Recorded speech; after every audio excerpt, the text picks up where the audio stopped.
ناظرین، 1956 میں جب پاکستان میں صدر کا عہدہ تخلیق ہوا تو پاکستان کے آخری گورنر سکندر مرزا 23 مارچ 1956 کو پاکستان کے پہلے صدر منتخب ہوئے۔ سکندر مرزا میر جعفر کے پڑپوتے تھے اور ان کے پردادا میر جعفر نے نواب سراج الدولہ سے غداری کر کے انگریزوں کی جیت کا راستہ ہموار کیا تھا۔ سکندر مرزا افسر شاہی اور فوج کی پروردہ شخصیت تھے، اس لیے ملک کو جمہوریت سے آمریت کی طرف دھکیلنے میں اہم کردار ادا کیا۔ ان کی کوشش تھی کہ وہ صدر کے عہدے پر ہمیشہ فائز رہیں، اس لیے انہوں نے سیاستدانوں کا ایسا گروہ تیار کیا جس نے سازشوں کے تانے بانے تیار کیے۔ سکندر مرزا کے اشاروں پر حکومتیں بنتی اور ٹوٹتی رہیں، لیکن ان کے اقتدار کو بھی آگ لگی گھر کے چراغ سے، اور ان کے اپنے ہی یار فیلڈ مارشل ایوب خان نے انہیں ملک سے جلا وطن کر دیا۔ واضح رہے، اسی سکندر مرزا نے ایوب خان کو اس سے قبل چیف مارشل لا کے عہدے تک پہنچایا تھا۔ خیر، بغاوت کے ذریعے جنرل ایوب خان ملک پر قابض ہو گئے اور 27 اکتوبر 1958 کو پاکستان کے پہلے ڈکٹیٹر پریزیڈنٹ بن گئے۔ لیکن 1965 کی پاک بھارت جنگ میں قیادت کرنے والے ڈکٹیٹر 1969 کو اپوزیشن اور عوام کے دباؤ پر اپنے عہدے سے مستعفی ہوئے۔ اگر پس منظر میں جائیں تو معلوم ہوتا ہے کہ صدر سکندر مرزا سے اختلافات کی بنیاد پر مرزا صاحب سے ایوب خان کے اختلافات بڑھتے گئے اور بالآخر ایوب خان نے پاکستان کی صدارت سنبھال لی اور سکندر مرزا کو گھر بھیج دیا۔ قوم نے صدر ایوب خان کو خوش آمدید کہا، کیونکہ پاکستانی عوام اس دور میں غیر مستحکم جمہوریت سے بیزار ہو چکے تھے۔ جلد ہی ایوب خان نے ہلال پاکستان اور فیلڈ مارشل کے خطابات حاصل کر لیے۔ ایوب خان نے 1961 میں آئین بنوایا جو صدارتی طرز کا تھا اور پہلی دفعہ تحریری حالت میں تھا۔ اسی آئین کے نتیجے میں 1962 میں عام انتخابات ہوئے۔ ان انتخابات میں صدر ایوب خان کے مد مقابل سب سے اہم حریف مادر ملت فاطمہ جناح تھی، جو قائد اعظم کی بے پناہ مقبولیت کے باوجود ہار گئیں۔ یہی وجہ ان انتخابات کو مشکوک بناتی ہے۔ 1965 کی جنگ کے بعد طلبہ نے معاہدہ تاشقند کے خلاف تحریک کا آغاز کیا، جو بعد ازاں شدت اختیار کر گئی اور رفتہ رفتہ ایوب خان کے خلاف ایک قوت کی شکل اختیار کر گئی۔ وزارت خارجہ کا قلمدان چھن جانے کے بعد بھٹو نے پیپلز پارٹی کی بنیاد رکھی اور عوام میں موجود ایوب مخالف جذبات کا بھرپور فائدہ اٹھایا۔ 1966 میں مشرقی پاکستان کی سیاسی جماعت عوامی لیگ سے تعلق رکھنے والے شیخ مجیب الرحمان نے 6 نکات پر مشتمل مطالبات پیش کر دیے۔ ان نکات کو مغربی پاکستان میں سیاسی اور عوامی دونوں سطحوں پر شدید تنقید کا نشانہ بنایا گیا اور علیحدگی پسندی کے مترادف قرار دیا گیا۔ اس کے بعد شیخ مجیب الرحمان کو گرفتار کر لیا، جبکہ مغربی پاکستان میں ایوب خان کے خلاف تحریک زور پکڑتی گئی اور امن عامہ کی صورتحال خراب سے خراب تر ہوتی چلی گئی۔ نومبر 1968 میں مخالف جماعتوں کے متحدہ محاذ نے ملک میں بحالی جمہوریت کی تحریک چلائی، جس نے بعد ازاں خونریز ہنگاموں کی شکل اختیار کر لی۔ مارچ 1969 تک حکومت پر ایوب خان کی گرفت بہت کمزور ہو چکی تھی اور 23 مارچ 1969 کو یحییٰ خان نے ایوب خان کی حکومت کا تختہ الٹنے کی تیاریوں کو حتمی شکل دی اور کور کمانڈروں کو ضروری ہدایات دیں۔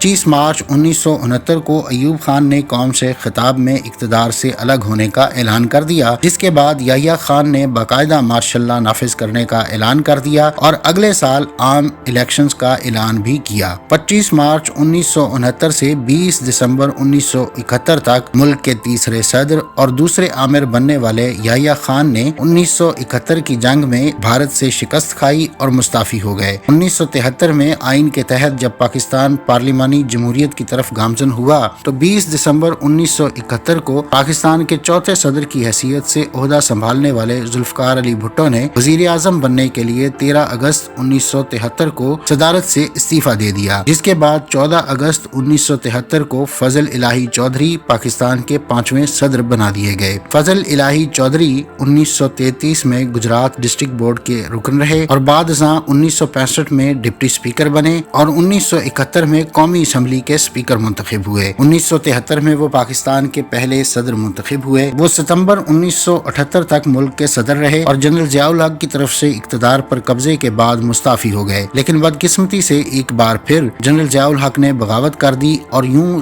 16 ستمبر 1978 کو صدر پاکستان کی کرسی فضل الہی چودھری سے جنرل ضیاء الحق کے اختیار میں آ گئی۔ جنرل ضیاء الحق ملک کے وہ تیسرے ڈکٹیٹر تھے جو مارشل لا کے ذریعے چھٹے صدر پاکستان بننے میں کامیاب ہوئے۔ مسلسل 9 سال تک بطور ڈکٹیٹر پاکستانی اقتدار پر قابض رہنے والے جنرل ضیاء الحق آخرکار 1988 میں ایک طیارہ حادثے کے نتیجے میں جاں بحق ہوئے۔ تاہم اس دوران غلام اسحاق خان کو 7واں صدر بنایا گیا، لیکن انہوں نے نواز شریف کی منتخب حکومت کے خلاف 1993 میں کارروائی کی، لیکن عدالت عظمیٰ نے روک دیا۔ فوجی دباؤ پر نواز شریف سے ایک معاہدے کے تحت 18 جولائی 1993 کو وہ مستعفی ہو گئے۔ صدر غلام اسحاق خان کو 8ویں آئینی ترمیم کی شق 58(2)(b) کے تحت منتخب پارلیمنٹ اور حکومت کو برطرف کرنے کے ساتھ ساتھ عدلیہ کے جج اور مسلح افواج کے سربراہان کی تقرری کا اختیار بھی حاصل تھا، لیکن ان کی نہ تو بے نظیر بھٹو سے اور نہ ہی بعد میں نواز شریف حکومت سے نبھ سکی، اور اگست 1990 میں بے نظیر حکومت اور اپریل 1993 میں نواز شریف حکومت 58(2)(b) کا شکار ہوئی۔ 18 جولائی 1993 سے 14 نومبر 1993 تک وسیم سجاد پاکستان کے نگران صدر رہے، جس کے بعد 14 نومبر 1993 کو فاروق لغاری نے ملک کے 8ویں صدر کی حیثیت سے حلف اٹھایا، مگر ان کے نواز شریف سے شدید اختلافات کے باعث فوج کے دباؤ پر 2 دسمبر 1997 کو حکومت سے علیحدہ ہوئے۔ سردار فاروق احمد لغاری نے صدر پاکستان کا منصب چھوڑنے کے کچھ عرصے بعد اپنی نئی سیاسی جماعت کی بنیاد بھی رکھی، اور اس نئی جماعت کا نام ملت پارٹی رکھا گیا۔ اس میں پیپلز پارٹی کے ناراض رہنماؤں اور کارکنوں نے شمولیت اختیار کی۔ جنرل پرویز مشرف کے دور میں انہوں نے اپنی جماعت کو اس وقت کی حکمران جماعت مسلم لیگ کاف میں ضم کر دیا۔ اس دوران وسیم سجاد پاکستان کے نگران صدر رہے۔ 1 جنوری 1998 کو مسلم لیگ نون کی جانب سے رفیق تارڑ نے اسلامی جمہوریہ پاکستان کے نئے صدر کی حیثیت سے حلف لیا، مگر بدقسمتی سے ایک بار پھر فوجی بغاوت ہوئی اور نواز شریف کے منتخب کردہ army chief general Pervez Musharraf نے